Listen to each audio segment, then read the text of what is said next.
అభ్యర్థి కొత్తపల్లి గీత దేశ ప్రజలందరికీ శ్రీరామనవమి శుభాకాంక్షలు అందించారు.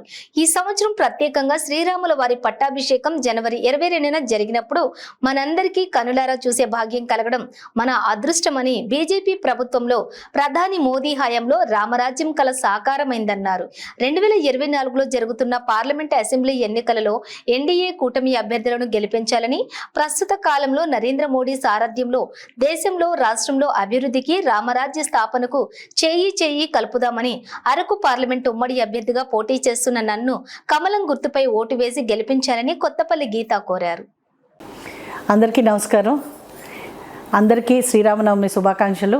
ఈ సంవత్సరం శ్రీరామనవమి మనందరికీ చాలా ప్రత్యేకం. ఎందుకంటే రాముల వారిని పట్టాభిషేకం జనవరి 22ని మనం చేసుకున్నాం. అది మన జీవితంలో అది కలగా మిగిలిపోతుంది. మనం చూస్తామా లేదా అని అనుకున్నాము. కానీ మన బీజేపీ ప్రభుత్వం, మన నరేంద్ర మోదీ గారు దాన్ని సాకారం చేశారు.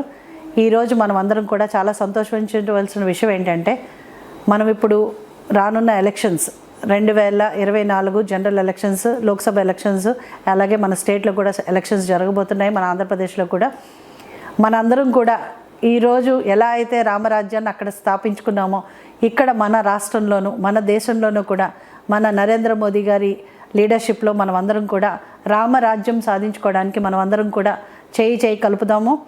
ఈరోజు మనం ఉన్న పరిస్థితుల్లో మనం అందరం కూడా ఆలోచించి మనం అందరం కూడా దేశవ్యాప్తంగా అలాగే రాష్ట్ర వ్యాప్తంగా కూడా కూటమి అభ్యర్థులు ఎవరెవరైతే ఉన్నారో, అలాగే బీజేపీ నుంచి పోటీ చేస్తున్న, అరకు పార్లమెంట్లో పోటీ చేస్తున్న నాకు కూడా మీ అమూల్యమైన ఓటును వేసి మీరందరూ కూడా నన్ను ఆశీర్వదించాలని, మనం అందరం కూడా బీజేపీ ప్రభుత్వం కేంద్రంలో వస్తే 100% మనం అభివృద్ధి సాధించుకుంటామని చెప్పి మీ అందరినీ కోరుకుంటూ మీ అందరికీ మరోసారి శ్రీరామనవమి శుభాకాంక్షలు తెలియజేస్తున్నాం.